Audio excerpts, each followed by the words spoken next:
Kaixo arratsaldeon denoi, bai hemen zaudetenoi eta baita streamingen bitartez ikusten ari zaretenoi. Hemen ditugu Mikel Ayestaran eta Mikel Reparaz, biak kazetariak, biak nik uste soberan ezagunak. Mikel Ayestaranek berriki idatzitako Jerusalem Santa y Cautiva liburuari buruz hitz egitera etorri zaizkigu.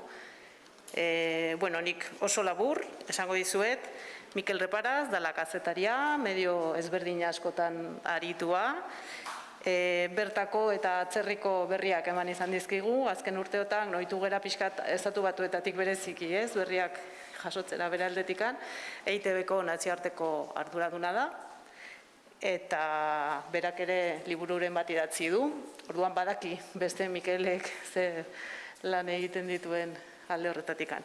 Mikel Ayestaran ere kazetaria esan bezala, bidaiaria, medio ezberdinetarako dihardu, freelance bezala, baina kolaborazio nahiko egonkorrak egiten.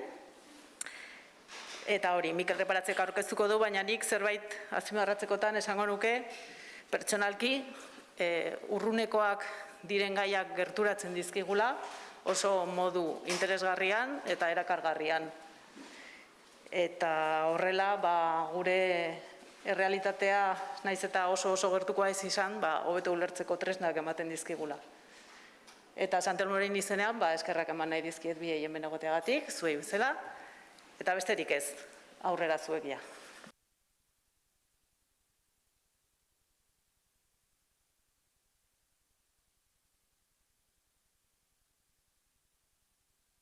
Eskerrik asko, eta arratsaldeon, eskerrik asko etortzeagatik. Jerusalem santu eta gatibu, hori litzateke euskarazko izenburua.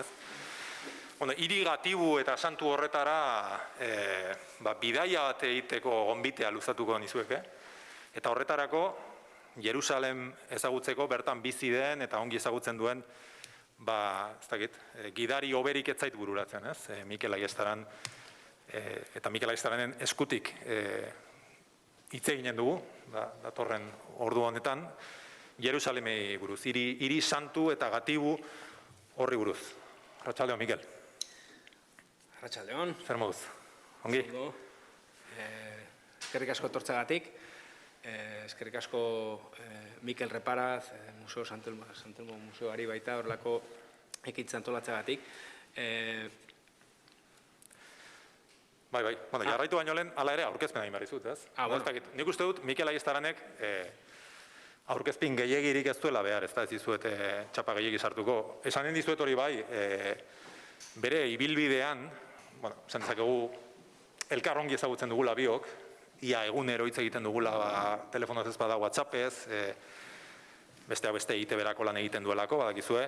Mikel Reparaz nere boss, nire jefea da une honetan, atera kontu. Lagunak eta lankideak, gara ez, esanen duke. Hala ere, bere,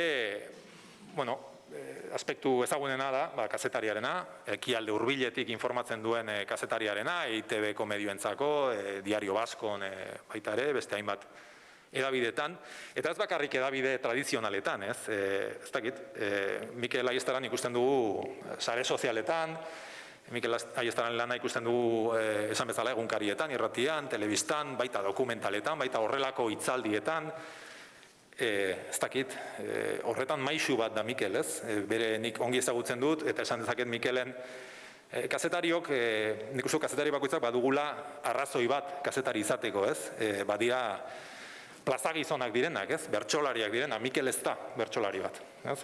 Mikelen lana, eta berak egiten duen lana da oso lan metodikoa, eta oso tipo langile eta organizatua da gainera, eta ikusten baldin baduzue, berak bere edukiak, bere informazioak nola zabaltzen dituen zirrikitu guztiak, komunikazioaren zirrikitu guztiak bilatuz, ez? Sare sozialetan, ez dakit, Instagram, Twitter, YouTube, Facebook, ez dakit zerbait gelditzen zaizun, agian TikTok, ez dakit TikTokak egiten dituzu da? TikTok laizter, ez, onden momentu honetan, baina benetan falta zitzaidan liburu formatoa, ez? Eta hori izan da, azken urte hauetan, saiatu naiz pixka liburu formatoa ere lantzen, beste formato interesgarria eta beste aukera bat, ez? Baita edukiak edo gure lanak zabaltzeko. Eta zer izango da hurrengoa, ez dakit, ez? Hasieran, orain dela 15 urte esaten zidaten, hori multimedia kazetaritza etorkizuna zela, baina niretzat izan da beti orainaldia, ez? Amaitu ez den orainaldia. Beraz, etorkizuna zer izango den zaikarriko dugun, ez dut uste TikTok etorkizuna izango denik.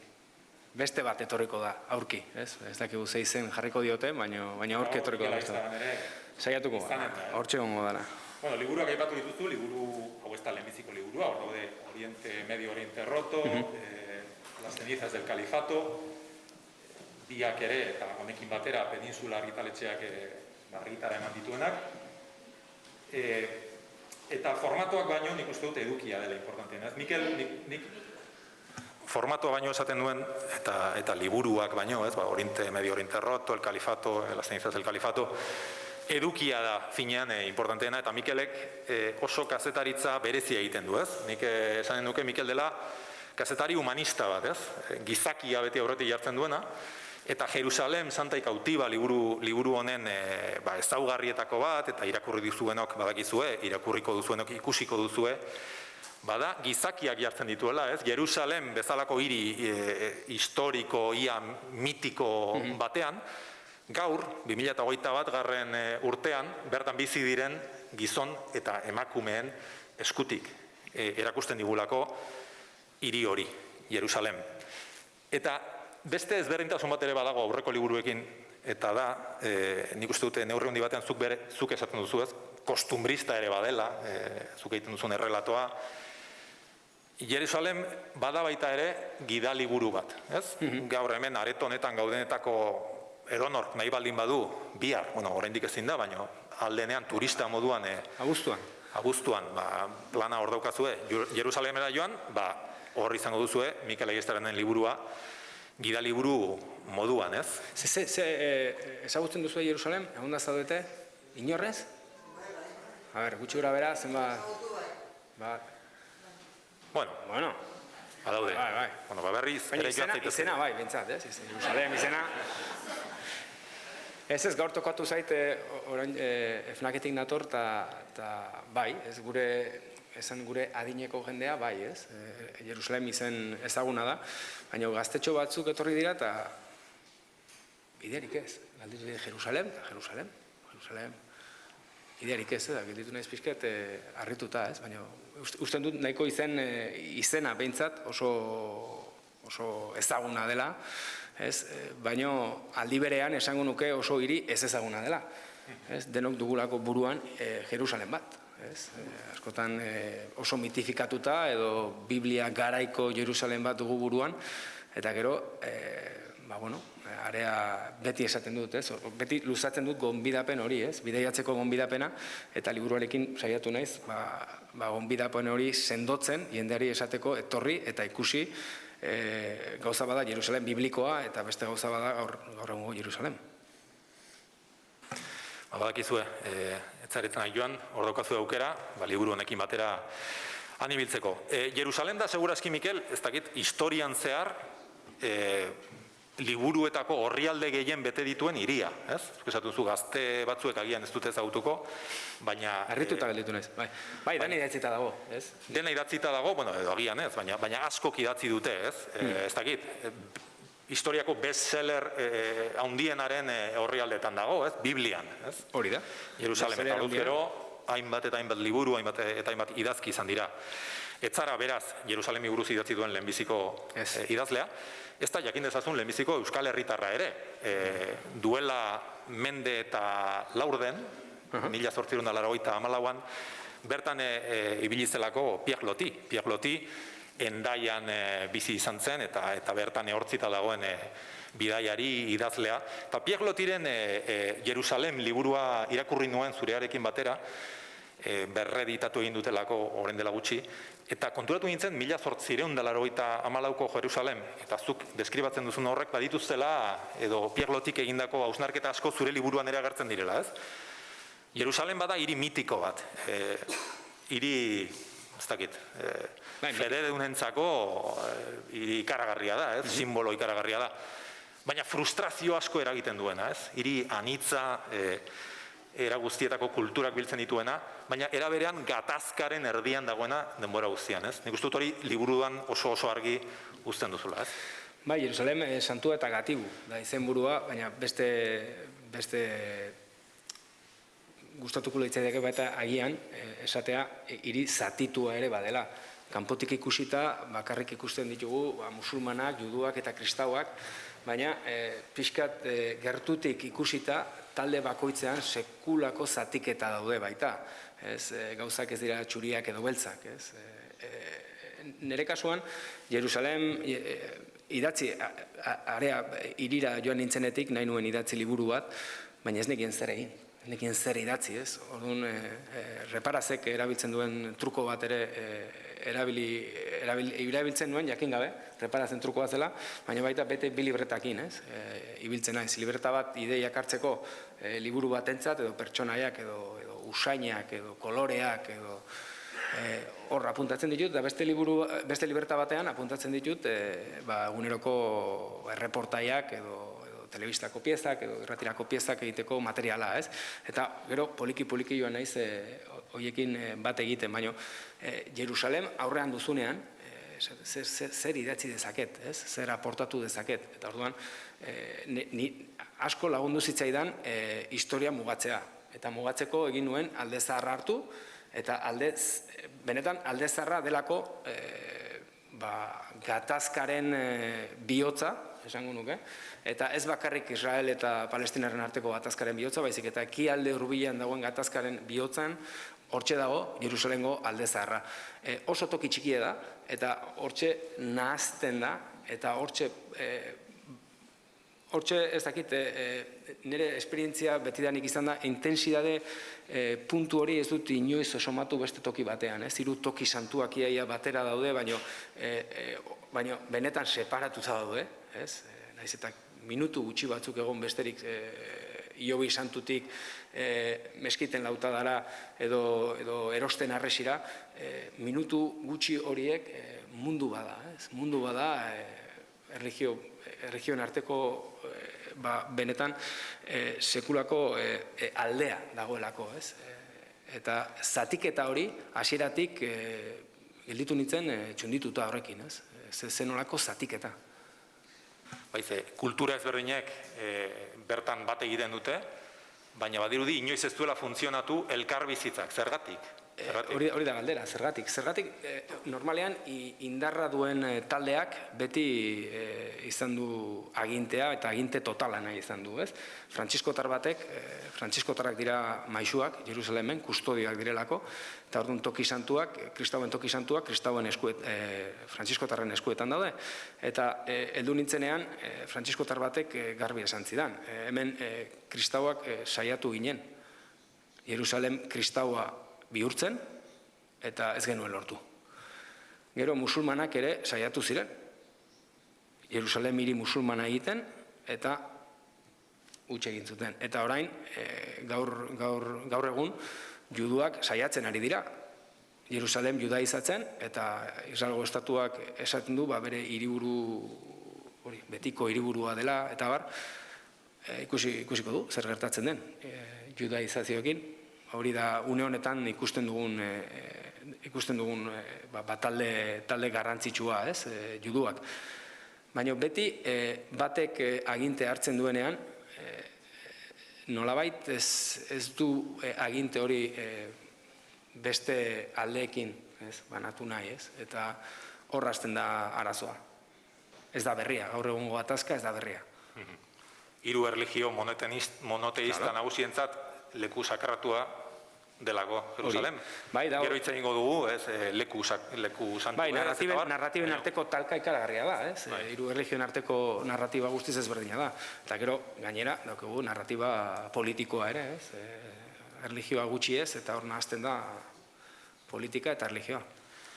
Liburuan kontatzen duzu, baina azaldu iguzu pixkat, nola den horrelako hiri batean bizitzea, ez? Zuk elkarrezatu zenuen Amos Oz, duela gutxi hiltzen idazle israeldarra. Berak esaten dizu hitzaurrean, liburuaren hitzaurrean, 70 urte zituela orduan, elkarrezketa egin zen momentuan, baina munduko beste dozein lekutan 200 edo 300 urte bizitzearen parekoa dela, ez? Hori. Jerusalemen dagoen atmosfera eta pisu historiko astun horregatik, ez? Nola da bertan familiarekin bizitza normala egitea, ez da erosketa egitea? Bizimodu normala da, esango nuke Jerusalem herri handi bat dela, baina ez hiria lehen esan dudan bezala oso zatituta dago, ez dago Jerusalem bat. Alde batean dugu ultraortodoxoek osatzen duten Jerusalem, judu ultraortodoxoek, hori Jerusalemgo alde bada, alde handia gainera, gero eta handiagoa. Gero dago beste Jerusalem bat, eta alde horretan bizi dira judu laikoak, gero eta gutxiago. Gero dago beste Jerusalem bat, eta arabiarrak bizi dira, musulmanak eta kristauak. Eta gero alde zarra dago. Eta alde zarra barruan daude beste lau auzo, kristauak, berriro, musulmanak, armeniarrak eta juduak. Dana puzle bada, ez? Beraz, eguneroko bizimoduan badakozu nolabakoteko GPS bat buruan, ez? Eta momentu bakoitzean badakizu nuntzauden, ez? Eta ze ezberdintasunak daude alde batetik bestera. Bizimodua bestela, eguneroko bizimodua, hemen bezala, ez? Nire seme-alabekin, gure eskolako bizimodua martxa ematen dugu, hemen bezala, extraeskolarrak, konpra egin behar da, hango dendak ez dira bertako dendak bezala, baizik eta horren dela 20 urte bertan zeuden dendak bezala, Jerusalem erdigunean bizi garagu, Murrara auzoan, alde zaharretik 5 minutura, nire balkoitik, askotan telebistan ere ikusten baldin baduzu nire atzean azaltzen dana, hori da balkoitik ikusten dudanari, alde batean urrezko kupula, beste aldean Damaskoko atea, eta atzean Olibondoen mendia. Baina bizimodua, eguneroko bizimodua, guretzat behintzat oso esango nuke lasaia dela, alde batetik, baina gero bestaldetik konturatzen zara, bereziki distantzia pixkatekin begiratzen diozunean Jerusalemi, konturatzen zean ze intensidade duen hiri horrek, ez? Ze intensidade. Barruan zaudenean, haien, ez dakit, pixkat, Nova Yorkekin igual gertatuko den bezala, ez? Barruan zaudenean, barruan zaude. Baina gero distantziakin ikusita, ze energia horregatik Amosozek esaten zuen hori, ez? Urte bat pasatzea Jerusalemen, beste dozein hirian, 4 edo 5 urte pasatzea bezalakoa dela. Hiri zaharra aipatu duzu, zuek hiri zaharraren... Oraindik ez zara etorri bizitan. Barkatu, Hori ere esan behar da. Bai, egia da, oraindik ez gara... Onda nago Jerusalem, baina ez zure eskutik, ez, eta hori... Eta esan behar da, baita nire kuadria behasaindik bakarrik 2 lagun etorri direla. Eta ez dut ulertzen arrazoia. Beti gu asko gara gainera kuadria handia eta ez dira etorri. Euskalo. COVID aurretik, COVID-ekin, justifikatuta dago, baina COVID aurretik ezin dut ulertu, Jerusalem bezalako toki bat. Bai, liburuan esan beharra dago, lehen esaten duen, gidaliburu bat bezala ere funtziona dezakela, esaterako jakiteko, non jan daiteken Jerusalemeko humus onena, ez? Bai, eta berezia da, humusekin gertatu dena, orain modan jarri da humus, eta juduen artean ere, gehienak arabiarrak dira. Hau da, Marrokosetik, Yemendik, Iraketik, handik herrialde hauetatik botatako juduak, eta baita Israelen daude. Eta noski, kultura, gastronomikoa, berdina da. Orduan, humusa ere oso nahi egiten dute, eta dago hor pulsu bat, zeinena da humusa. Batzuk esaten dute humusa judua dela, beste batzuk esaten dute turkiarra dela, palestinarra dela, batek daki, nik ezagutzen dudan jatetxerik onena aipatu dut liburuan, eta benetan, probatzen baduzu jatetxe hori, ikusiko duzu ze nolako kalidadea, baina hori bai kontu zibili eta dosifikatu, egunero ez jan, bestela ez dakit ezagutzen dutzen humus zer da masa bat bezala, Arbantzokin egindako masa bat, hasieran, hasierako ekialde hurbilean lanean hasi nitzenean, egunero jaten nuen, eta ematen dizu, da, kontundente. Orain, bakarrik bisitak daudenean, baina daudenean, beti Abu Shukrira, da, toki gaina Via Dolorosan, ikusiko duzu bai edo bai. Zer dago, guazen pixkat muinera, hiri zaharra aipatzen duzu, eta liburua berez hiri zaharrari buruzkoa da, Jerusalem hiri handia da, geroz eta handiagoa dena gainera. Hori gertatzen da, Jerusalem berria, hau da, Arresitik kanpoan dagoen Jerusalem, ez zait gehi interesatzen. Ez zait iruditzen hiri berezi bat, nire auzoak enduta. nire auzoa oso berezia da, ez? Arresetik kanpo egin zuten lehen auzoa, ez? Baina bestea, Jerusalem berria, ez zait iruditzen oso toki polita, ez? Hitz bat erabaitzeagatik. Baina alde zaharra da, oso alde zaharrak bukatzen ari dira, Ekialde Hurbilean. Bukatzen ari dira, ez? Gauzak aldatzen ari dira, hiriak aldatzen ari dira, Kairon alde zaharra dagoia, ez da lehen garaiko alde zaharra, Palestinan gelditzen da Nablus, Hebrongoa, kolonoekin dagoen arazoagatik, Hebrongo alde zaharra ere galduta dago, momentuz, okupazioa amaitu arte behintzat. Nablus, gero Damasko bai, oraindik ikutu gabe dago, ondo dago, baina Alepo ere jo nintzaigu, eta Homs ere jo nintzaigu Sirian, ez? Eta ez dago besterik, horregatik alde zahar hau bizirik dago. Hori da politena, ez da toki bat bakarrik turistentzat edo erromesentzat. Ez, Jerusalemgo Eldizarra bizirik dago. Jendea hor bizi da, eta toki horrek itxaropena ematen dit, ez? Oraindik badago olako toki bat, ez bakarrik turistentzat, baizik eta irekita dago eta bizirik. Eta lautan zatitua, ez? Beti Jerusalem zaharrak baditu lau auzo, ez? Lau auzo. Auzo judua, auzo musulmana, kristaua, eta armeniarra. Utzi ditzagun musulmanak, juduak, gerorako, nahi baduzu, eta bentsat nire gustokoenekin hasi gaitezen, armeniarrak. Nortzu dira armeniarrak, kristauak dira, ez? Armeniarrak, haien auzoa dute hiri santuan, Jafa eta Sion ateen artean, ez da? Eta segurazki, eta zuk liburuan aipatzen duzu, da komunitaterik itxiena. Bai, konbentu, auzo armeniarrak konbentu erraldoi bada. Eta konbentu barruan bizi dira. Eta gero eta gutxiago daude. Ez dakit, 300-400 lagun geldutuko dira. Hauen, sekulako zailtasunak dituzte baita, permisoak lortzeko, Armeniatik, eskontzak. Esate baterako antolatzeko, Armeniatik, igual, jende gaztea etorri Jerusalemera, ez dakit, eskontzak antolatzeko, eta Israelek ez ditu horrelako bisatuak ematen, ez, gaur egun. Beraz, poliki amaitzen ari da komunitate hori, baina itxia bezalako interesgarria da. Eta aiestara nabizanarekin, atera kontuak. Armeniarrez esaten da jaiastan. Orduan, ni presentatzen naizenean horko Santiagoren elizan, aiestaran bezala, beraientza dela. Hau armeniarra. Eta, bueno, badauko baita tradizio hori, ez? Bajan Sarkisiani ezker, sortu genuen nexo bat aspalditik, gu joan ginen Armeniara, Armenia eta Armeniarra eta Euskararen arteko loturak aurkitzeko joan ginen Armeniara bere garaien, eta horrek asko lagundu dit Armeniarrekin harremana izateko. Bajan Sarkisian, izan zen Jose Mari Satusterekin batera lan egin zuen irakaslea, eta ezagutzeko paradizan genuena. Baina, pena hundiena, askotan, auzo armeniarra mapa guztietan azaltzen da, baina turistak eta erromesak pasatzen dira eta ez dira konturatzen.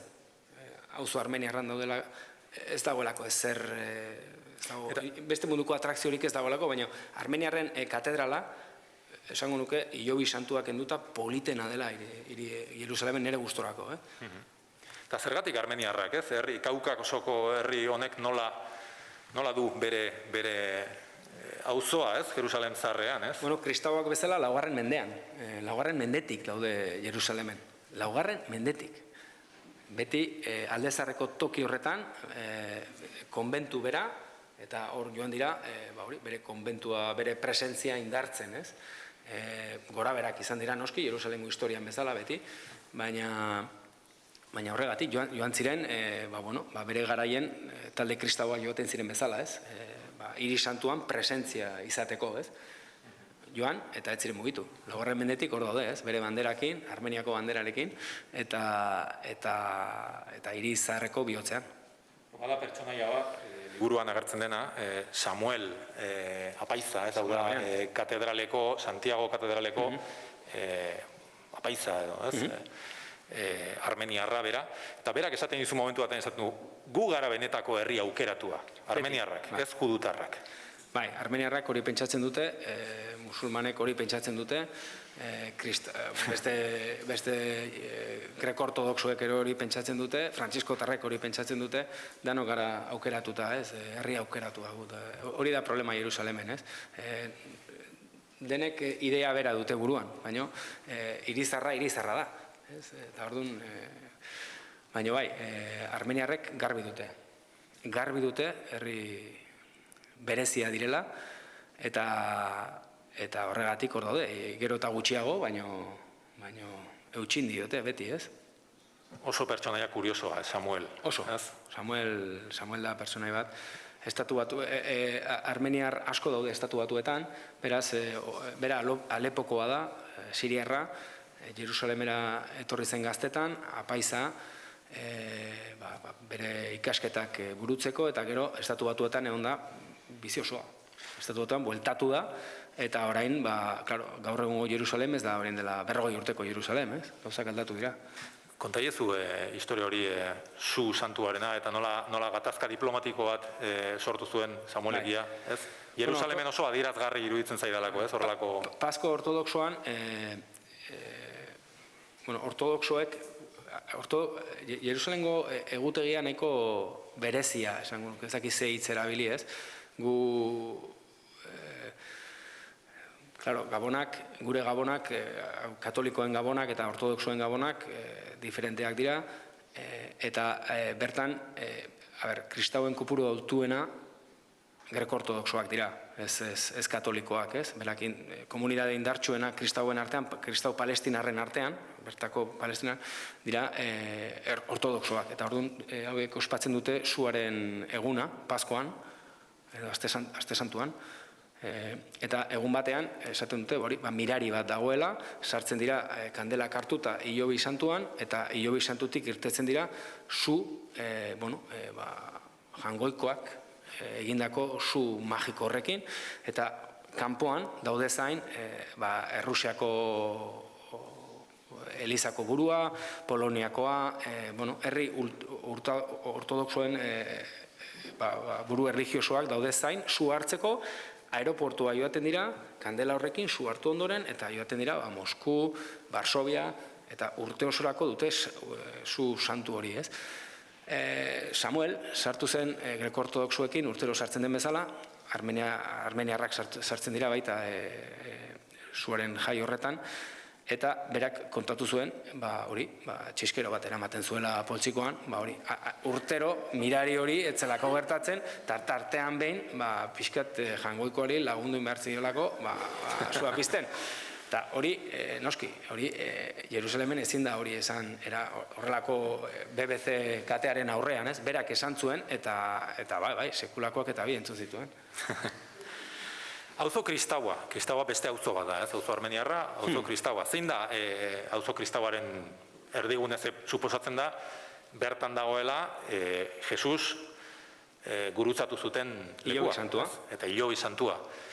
Belengo basilikarekin batera, kristauentzako leku sakratuena, ez? Belen da, garai altua izaten dela Belenen Gabonetan, Jesus jaio zen tokian, baina Jerusalem da gehiago aste santurako. Orduan izaten da garai altua, ez?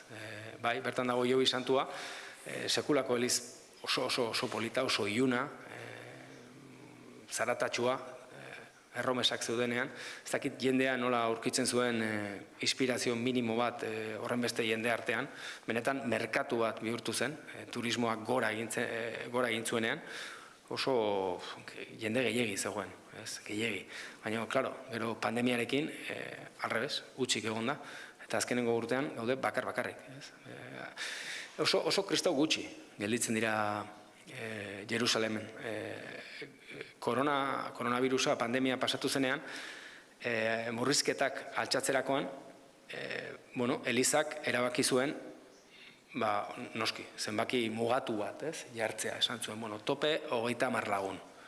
Eta pentsatzen zuten, hori 30 lagun egongo dira hemen hileran, zain sartzeko. Eta ez da ezer, inoiz ez duzu ikusiko hilera bat zain. Hilobi santuan, ez?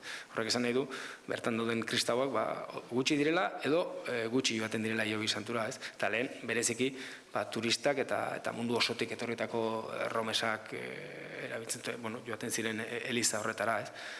Toki oso polita da, eta esango nuke, auzo kristauan, auzo turistikoena dela.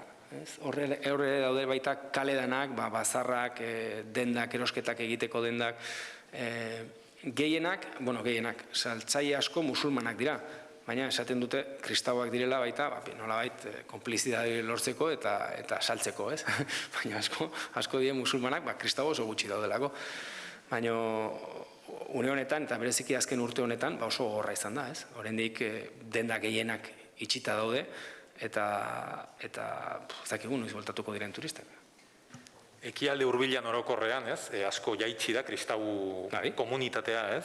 Txikitu egin da, arrazoi ezberdinak direla eta, ez?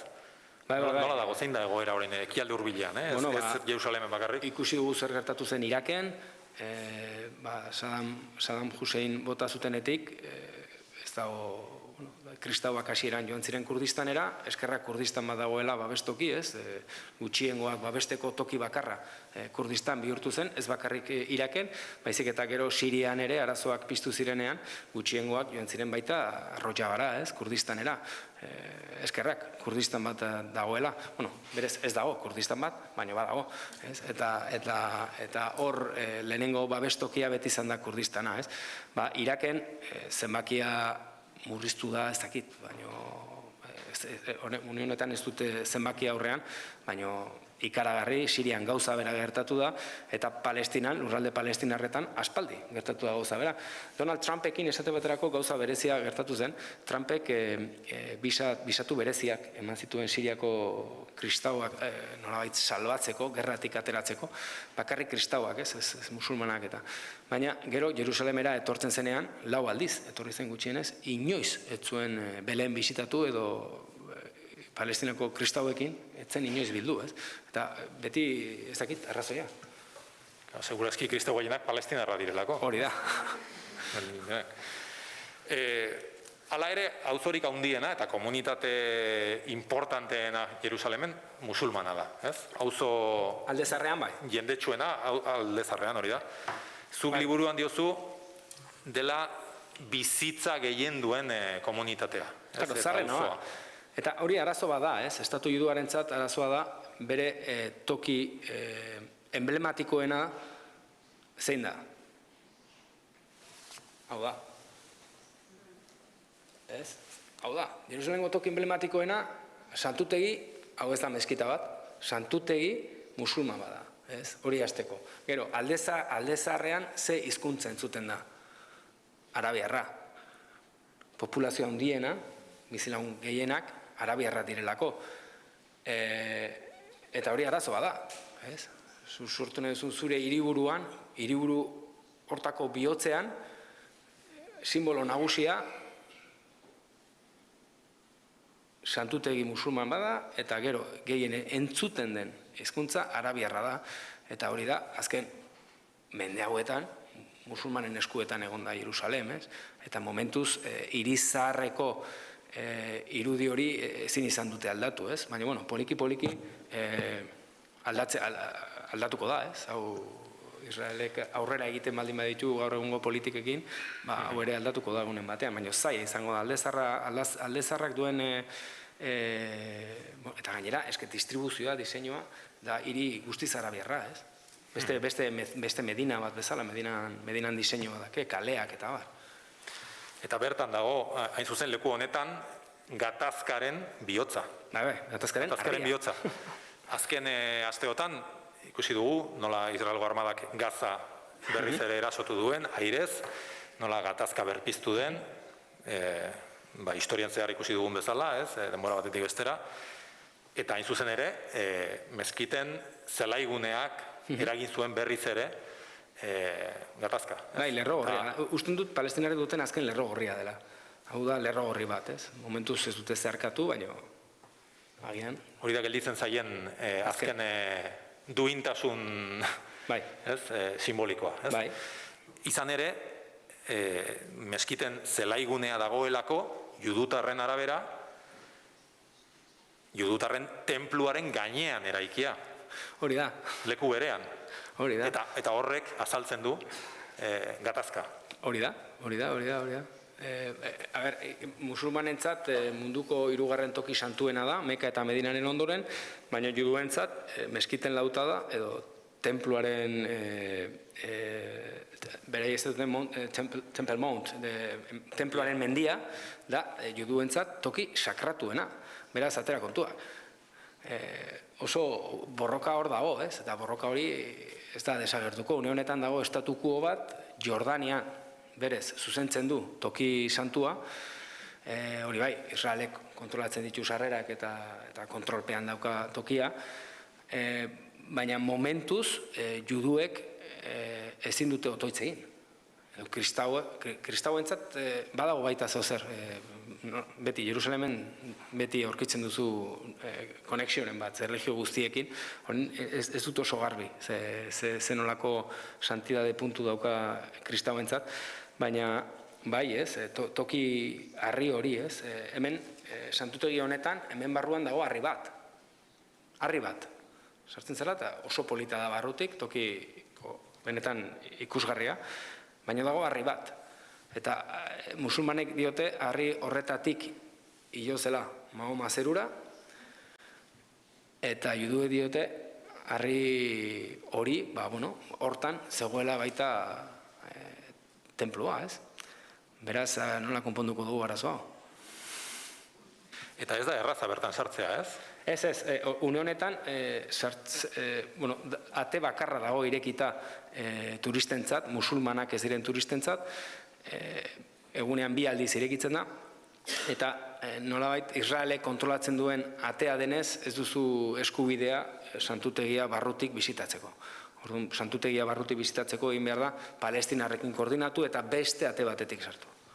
Ez da, komplexua, bai. Hor bada, esan duzu, judutarrak edo estatu israelarra, ez da ausartzen edo hori da azken uartea gelditzen dena, musulmanentzat. Baina bada hor judutarren artean, eta liburuan kontatzen duzu, lautada deuseztu eta 3. tenplu bat eraiki nahi duenik, ez da? Bai, santu, sartzen ez direnak. Gehienak ez dira sartzen, judu gehienak ez dira sartzen, pentsatzen dutelako, ezin dela toki hori bisitatu, zapaldu, Jerusalem celestiala heldu arte. Orduan, gehienak ez dira sartzen, baina gutxi batzuk bai, ez? Bereziki muturreko ultranazionalistak dira, ez? Esate baterako judu ultraortodoxoak gehienak ez dira hurbiltzen, ez da hurbildu ere. Lehen esan dudana, zatiketa ikaragarri daudela, taldeetan eta juduen artean ere, daude oso zatituta. Musulmanekin egin dituzun elkarrezketak eta liburuan agertzen direnak, badute denek gai bat, edo azkenean sortzen den gaia eta da okupazioarena. Nola bizi dute Jerusalemeko musulmanek? Irizarrean, benetan, okupazioaren helburu nagusia esango nuke, edo helburu preziatuena, bada, hain zuzen ere, tenploaren menditik gertu egotea, ez? Horregatik, aldezarrean etxe bat izatea, toki santu horretatik gertuago egoteko, benetan sari bada, ez, beraientzat, eta azken urte hauetan aurrera egin dute ikaragarri, ez.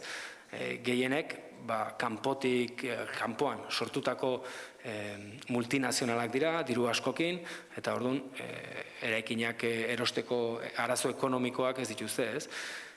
Baina ez bakarrik aldezarrean, aldezarren inguruan dauden auzoetan gauza bera gertatzen ari da, Setjarrah auzoan esate baterako, edo Siluanen, nahi dituzte horrelako toki estrategikoak hartu lehen bailen, toki santu honetatik oso gertu egoteko. Nola ari da gertatzen okupazio hori? Ja sartu gara 4. auzoan, ez? Judutarrean, ez? Juduen auzo horretan. Nola gauzatzen da? kontu korrontea, diruaz. Judutarren auzoa ez dago okupatuta. Beti onda auzo judu bat gertatzen dena 77ko gerran jordaniarrek txikitu zutela. Orduan, pena da, ez? Olako irizar historiko bat izatea eta auzo judua berria da, ez du xarmarik. Toki berria delako, txikitu intzutelako. Orduan, esate baterako prestatuta dago bizikletan ibiltzeko edo patineten ibiltzeko, dana dago adaptatuta, kartelak, jatetxe moderno batzuk ere badaude, ez du zerikusirik aldezarreko beste 3 auzoekin, ez? Baina xarma falta hori bereziki da, hori, txikitu egin zutelako. Jordaniarrek okupatu zuten auzo judua, Israelgo estatua sortu eta 77ko gerra. Eta kanporatu zituzten judu guztiak. Orduan, egontzan hor tarte bat juduak ez ziren sartzen alde zarrean, ez? Nik galdetzen izun ere, okupazioa nola gertatzen den, ez? Esan duzu, estatu batuetatik datozen judua beratxek erosten dituzte etxeak, musulmanei erosten dizkiete, ez? Etxatzen dut, eta geroz eta presentzia handiagoa dute, ez? Era asko daude, ez? Hori sistema bada, ez? Etxeak erosi era izkutu batean edo era ilun batean esango nuke oso garbi ez dagoen era batean erosi, eta gero hor familiak sartu, ez? Bizitzeko, eta horrek dakarrena, ez? Sekurtasun neurri danak eta bar. Baina azkenean okupazioa da Israelgo gobernuak duen politika bat. Ez da, orain azken urte hauetan Likud egon da, hau da, alderdi kontserbadorea, baina okupazioa laboristekin hasi zen, ez kontserbadorekin. Hau da, estatuaren politika bada, ez? Politika da, eta helburua zein da, helburu nagusia da, lur hori judaizatzea. Bereziki Zisjordanian, ez? Beraientzat Judea eta Samaria, lurralde biblikoak zirenak.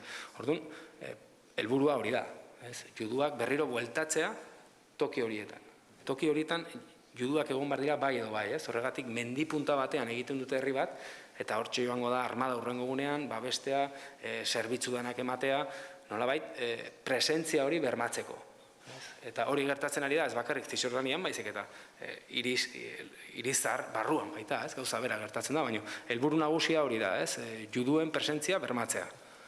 Eta zuk uste duzu aro historiko hau, nolabait ere, juduen aroa dela, ez? Eta historikoki, kristauek konkistatu zutenean erdiaroan, ez? Jerusalem, gerora musulmanek, otomanoek, orain dator juduen txanda. Hori da, juduen txanda. Eta beraiek hori aldarrikatzen dute gainera, ez? Bai, hori da... Eskubide historiko hori. Eskubide historikoa, ez? Eskubide historikoa, baina bai, beste fase bada, ez? Ez dakigu noiz arte, ez dakigu nolakoa izango den, nola maituko den, edo aurrera egingo duen edo ez, baina historian zehar ez da berria, ez? Orain juduen txanda da. Jerusalem, denek nahi dute, ez? Jerusalem nolabait okupatu edo bereganatu.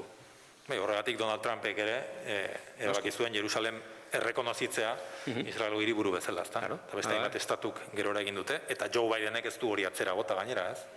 Hori hor gelditu den zerbait da, ez? Bai, hortxe gelditu da. Joe Bidenekin behintzat, ez dakit, Trumpekin oso harreman istua esan behar nuen, ez dakit nola definitu, ez? Trumpen garaian oso estatu batuek ez zuten atzerri politikarik, ez? Israelek esartzen zuen politika, behintzat ekialde hurbilean, behintzat Joe Bidenekin itxurak mantentzen dira, ez? Baina azkenean, gauzak ez dira aldatuko, ez? Funtzean, gauza bera izango da Trumpekin edo Bidenekin. Berehala irekiko dugu galderen txanda, beraz prestatu zuen galderak, baina nik badut beste bat oraindik, eta da, ultraortodoxoak, aipatu dituz ultraortodoxoak, geroz eta gehiago dira, Mea Sharim bezalako auzoak, ez? Hau ez da alde zaharra, ez da hiri zaharra. Ez, ondoan. Ondoan dago, ez? Eta nolabait ere, ez dakit nik zergatik, ez? Interesa handia pizten duen komunitatea da, ez? Behintzat azken aldian, ezak zer ikusia daukan, hainbat seri egin direlako haien inguruan, edo ni New Yorken bizi izan naiz, eta Brooklynen presentzia oso handia dute, eta oso komunitate interesgarria da, ez? Oso interesgarria bezalako itxia. Esate baterako, Israelgo komunikabide korresponsalak dituzte auzo ultraortodoxoetan. Ultraortodoxoetan ere, rabino bakoitzak du esango nuke bere korresponsalak dituzte, hori menperatzea ez da bat ere erreza, ez? Eta guretzat zaila bada, baita judu laikoentzat mundu guztiz ez ezaguna da, ez? Beraz, eta ez dut uste oso mediatikoa denik, edo albiste gehiegi ez dira saltzen, benetan oso hermetikoa delako. Eta hor grabatzea edo beraiekin lan egitea ez delako erreza, ez dute interesik, gure munduan, bizi dira beste mundu batean. Hori ez dago zalantzarik, nik behin New Yorken kubritu behar izan nuen, Brooklyngo bi rabinok, urte luzez gerran egon ziren bi rabinok, bakea sinatu zutela. Imaginatu. Eta hori ospatzeko, Manhattan okupatu zuten 1.000 ultraortodoxok. Nik hori kubritu behar izan nuen, ezako gauza harrigarri bat izan zen, ezta? Guri koronarekin gertatu zaigu, esate baterako, gure eskola normalak, eskola anglikano bat, itxita zegoen, izalgo beste eskola gehienak bezala, eta goizero, nire bi ume etxean nerekin, homeschooling da ordenadore gora bera, eta gu balkoitik, gure bizilagun ultraortodoxoak, tirikiterraka, autobus hartu eta eskola. Eta esan baina, posible, alda, bai, posible da, ultraortodoxen eskolak lanean egon dira, ez dituzte ateak itxi, eta ez da zer gertatu, eta estatuak ez du ezer esan. Baina, azaldu guzu pixkat, nola bizi dira hauek? Ze hauek, diru laguntza asko jasotzen dituzte estatutik, ez dute lanik egiten? Ez dute lanik egiten, tora besterik ez, irakurri. Otoitz egiten dute, hortaz bizi dira, ez? Bai, hori da bere, gainera, horrelako eztabaida pizten denean, soldaduzkara ere ez dira joaten, eta hori bai dela sakratua, Israelen baldin badago gauza sakratu bat, armada da, eta ultraortodoxoak ez dira joaten, baina baita zergak ez dituzte ordaintzen, normalean kanpotik etortzen dira ikaragarrizko diru laguntzak horrelako komunitateak mantentzeko, eta familia bakoitzeko gutxi gora bera 8 seme alabak izan dituzte, 8 bederatzi, zenbakia hortxe dago. Eta noski, Jerusalem ja oso txikia gelditu da, eta orain kolono berriak ultraortodoxoak dira.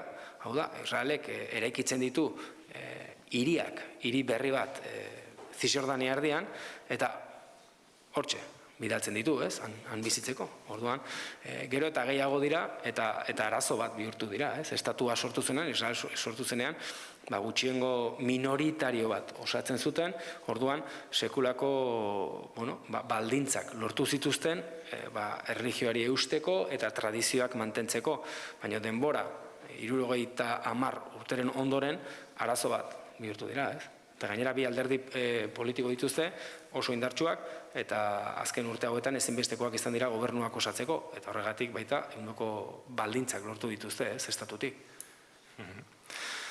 Nire azken galdera, egin nahi nizun, eta egin behar dizut, zein da Mikel Ayestaranen Jerusalem zaharreko txoko kutxuna? Jo,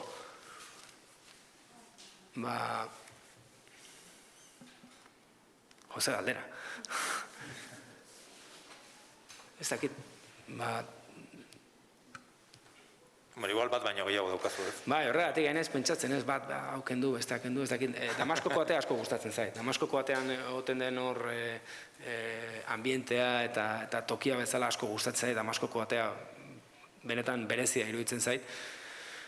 Baina ez dakit, hor dago toki bat Austrian ospiz, dago austriarrek sortutako hotel bat, orain dela, lehen ospitalea zen, eta ospitale horrek duen bista, terrazatik dagoen bista, hori da benetan ikaragarria, Errealak kopa irabazi zuenean, gu antxe egon den, eta horrengo gunean kamiseta jantzi eta area joan ginen ospatzera, atzean urrezko kupula ikusita, eta hor beti, ez dakit, bisitak izan ditugunean, hor beti atera ditugu garrazkiak, eta toki polita da.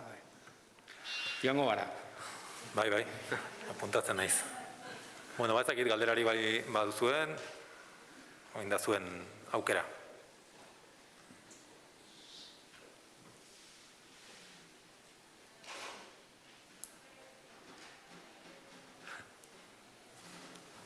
zainor animatzen. Zer gauti.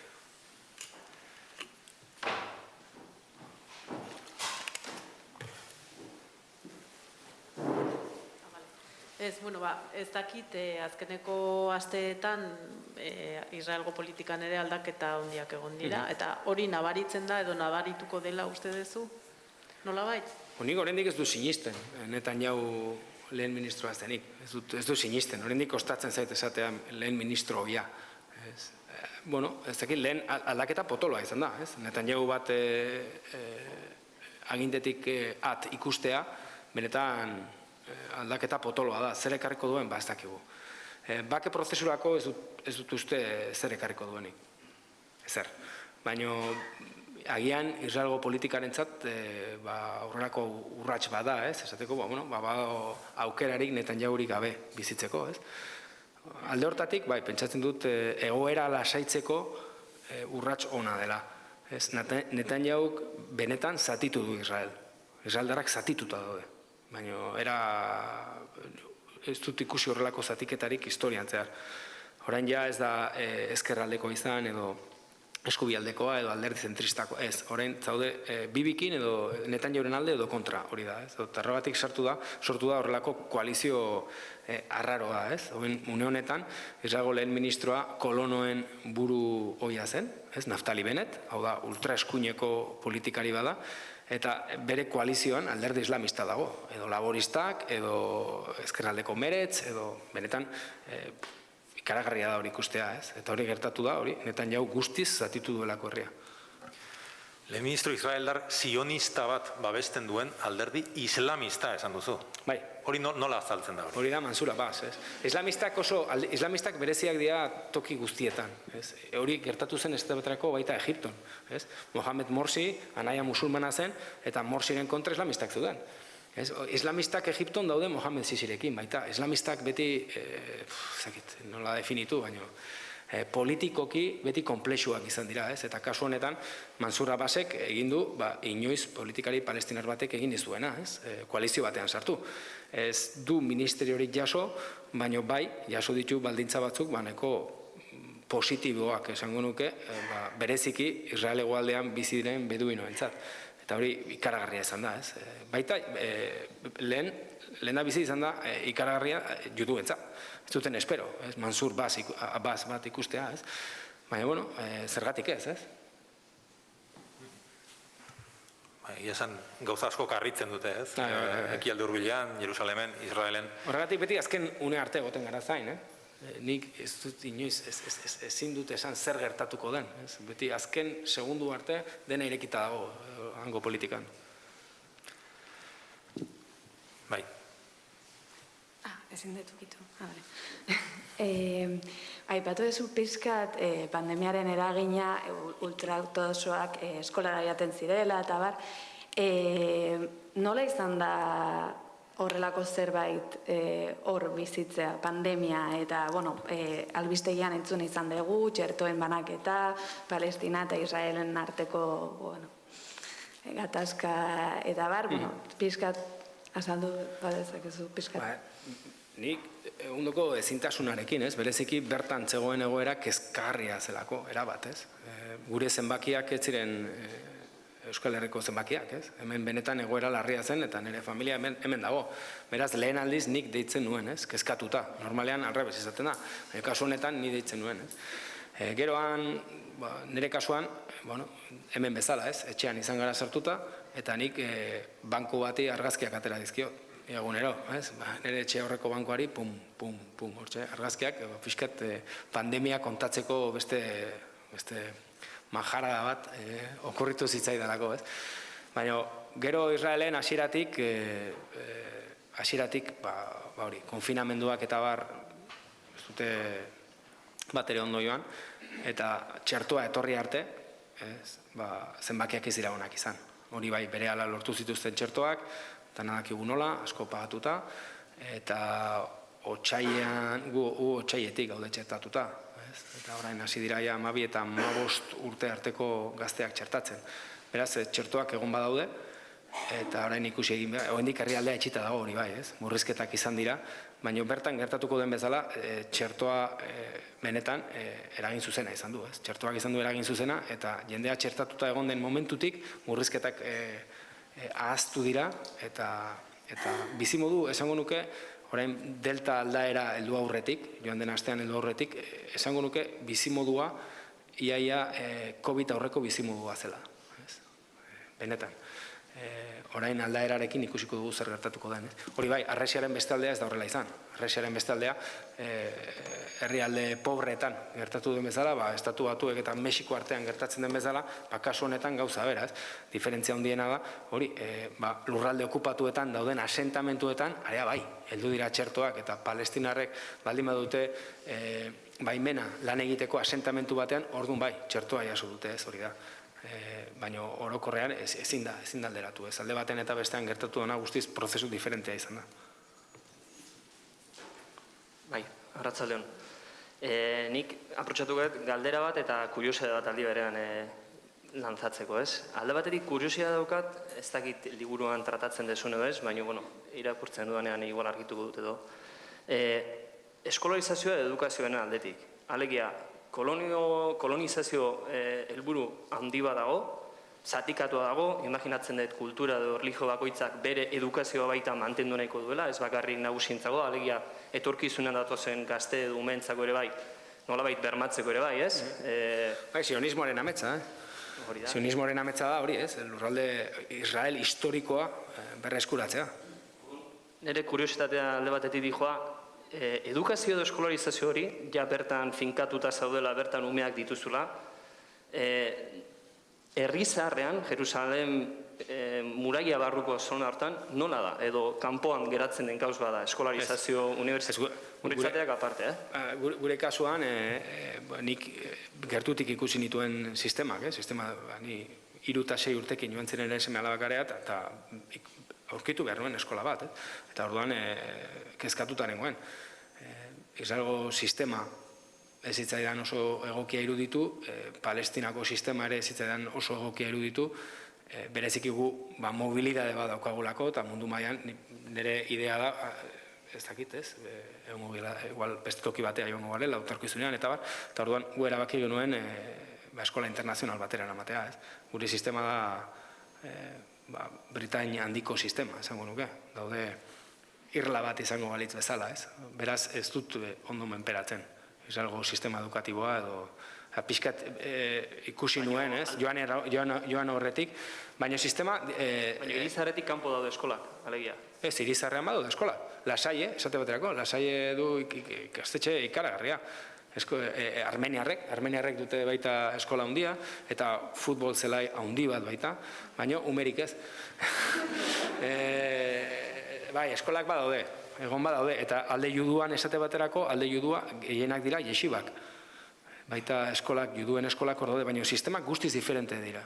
Ezin da alderatu, ez? Palestinarren sistema eta juduen sistema, eta juduek ere sistema ezberdina dituzte, sistema erlijiosoa ez dena, oso zatituta dago.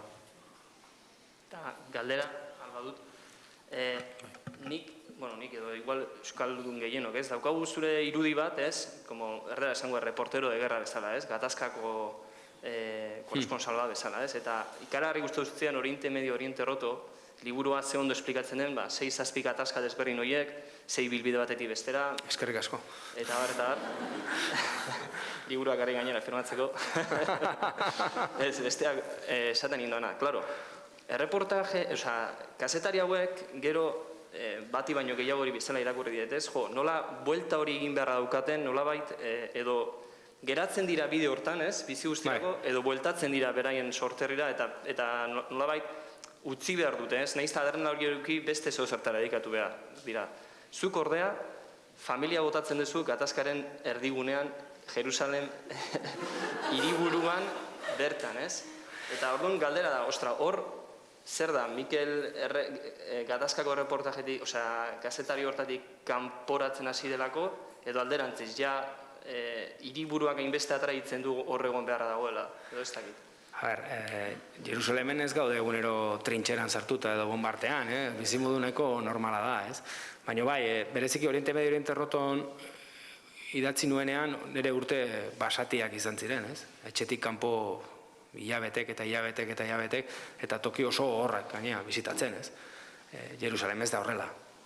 Tartean behin sortzen da, Gazan sortu den egoera, baina ez da esango nuke, muturreko bortizkeria ez duzula ikusten egunero, ez? Zure aurrean.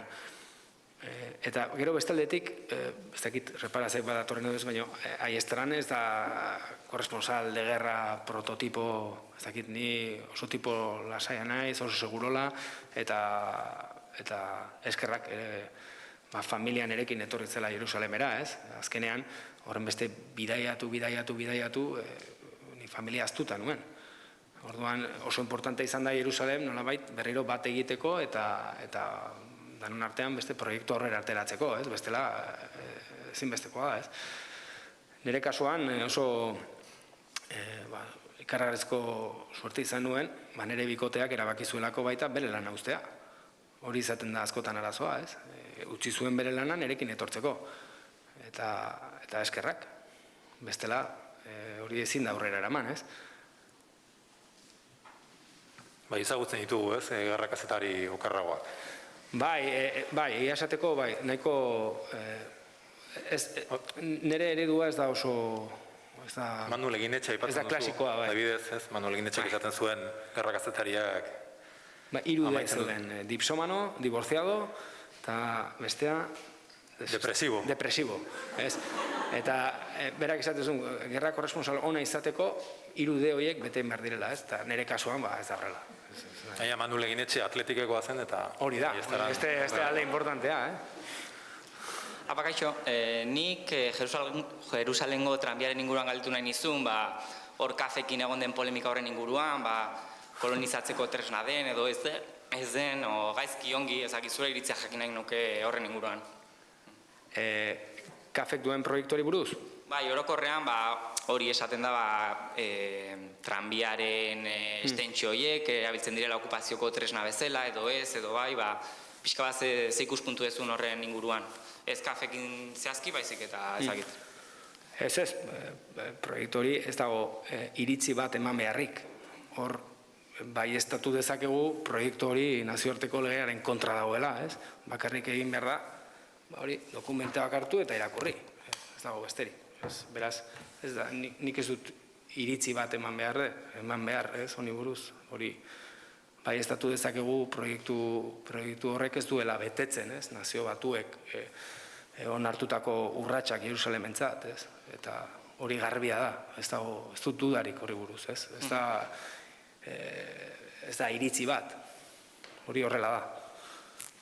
Eta harrigarria izan da, esate baterako azken hilabete hauetan, nazio batuetako zenbait lagunek ez dituzte bisatuak jaso, kafek duen partner bat, sozio bat, lan egiteko Israelen, eta sozio hori dago nazio batuek egindako azken zerrenda beltzan, lurralde okupatuetan lan egiten duelako, eta orduan, zerrenda hori egin duen taldea ez du bisaturik jaso.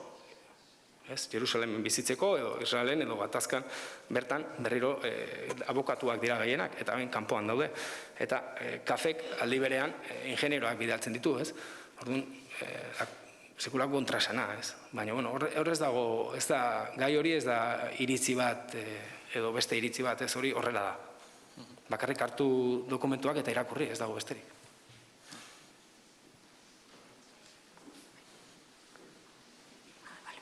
Kaixo, aipatu dezu hor bizimodu normala egin daitekela, ez? Agian zure bikoteari galdetu beharko nioke, desberdina da esan nahi dut emakume baten ikuspuntutik? Hortxe duzu, ez galdetu duzu.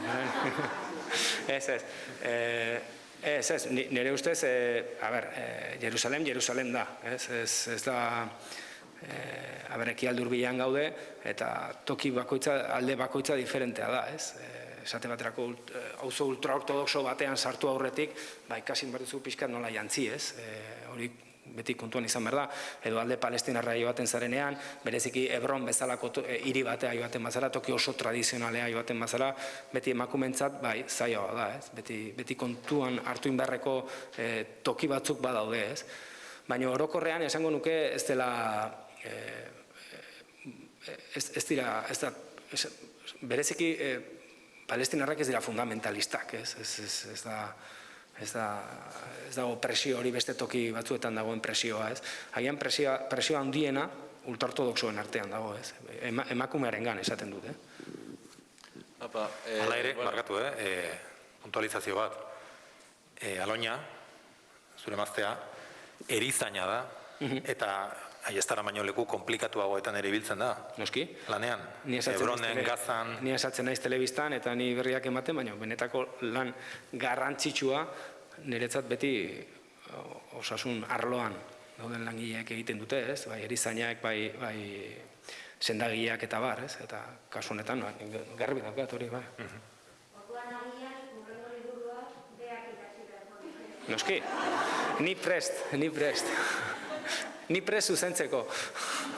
Bueno, zuzentzeko edo nire iritzia emateko. Bueno, aurrena sorionak bilo indako lanengatikan, eta gero bi galderatxo, nola ikusten duzu, errefuxiatu kanpamentuen etorkizuna, Jerusalemen eta Palestinan dauden Palestinen errefuxiatu kanpamentuak? Jerusalemen bakarra dago, errefuxiatu eremu bakarra dago, Shuafat, eta Jerusalengoa edo beste errefuxiatu palestinarren etorkizuna oso garbi dago, ez dira bueltatuko etxera. Gauzak ez baldin badira aldatzen, ez dakit nola esan, gaur egun ezinezkoa da, eta gainera negoziazioa berriro sortzen bada, ja gai hori errefuxiatuen gaia egongo da maitik kanpo. Ez dute sartuko, ez dut uste Sirian, Jordanian, Libanon bizi diren errefuxiatuak bultatuko direnik, baina ez da Gazako errefuxiatuak ere ez. Hori maitik, zoritxarrez, maitik kanpo gelditu da. Eta bestia, zein da Palestinako polizia zibilan eginkizuna? Barkatu? Palestinako polizia zibilan eginkizuna. Polizia zibila? Bai, ez da polizia palestinoana. Azkenean, aginte palestinarra esan nahi duzu, Cisjordanian edo Gaza? Bai, Cisjordanian. Cisjordanian, aginte palestinarra gaur egun da Israelek duen barne ministerioaren beste adar bat. Orduan, aginte palestinarra eta Israel segurtasun akordio bat dute, eta batera daude, eta etxai nagusia jamaz da.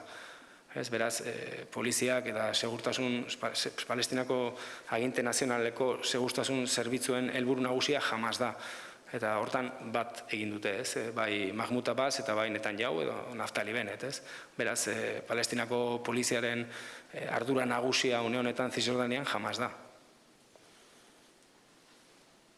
Oso zatituta daude, palestinarrak daude bitan, ez? Hor aldaketa baten erdian gaude gainera, ez? Hor badirudi Hamasek geroz eta indar gehiago duela, ez? Bereziki, azken gerra gertatu denetik, sekulako babesa jaso du ez bakarrik Gazan, baizik eta Jerusalemen bertan, bandera berdeak ikusi ditugu, lehen aldiz, niretzat izan da, meskiten lauta da Hamaseko bandera berdeak ikusten, harrigarria izan da, baina ez hori bakarrik, baizik eta Israelen bizi diren palestinarren artean ere, ez? Nazareten edo Loten edo beste hiri mistoetan Hamasen aldeko mobilizazioak ikusi ditugu, ez? Eta Cisjordanian bai, hori aginte palestinarreri etzaio bat ere ondo iruditu, baina egon dira. Beraz, lehen zenion, palestinarrak ez direla, neurri hondi batean, tradizio laiko batekoak direla, aginte palestinarra alakoa da, Hamas alderdi islamista bat da. Bai, alderdi islamista da, baina Hamas ez da estatu islamikoa, ez da Daesh. Ez dakit esango nuke, mugimendu musulmanen artean, anaia musulmanak direla, nolabait negoziatzeko momentuan errezenak direnak. Islam politikoa sortu nahi dute, baina bai, islamistak dira duari bai.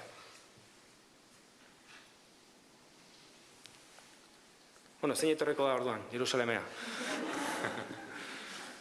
Konplexua bezalako interesgarria da, ez? Eta benetan, ni liburu honekin egiten dizuet gonbidapen bat, ez? Alduzunean, aukera baldin baduzue behintzat, eskapada motz bat nahikoa da, irizarra ezagutzeko. Osongi, ez dakit beste galderarik badagoen edo bestela hemen utziko genuke. Bai? Mila esker, Mikel, tortzeagatik, eta suerte liburuarekin.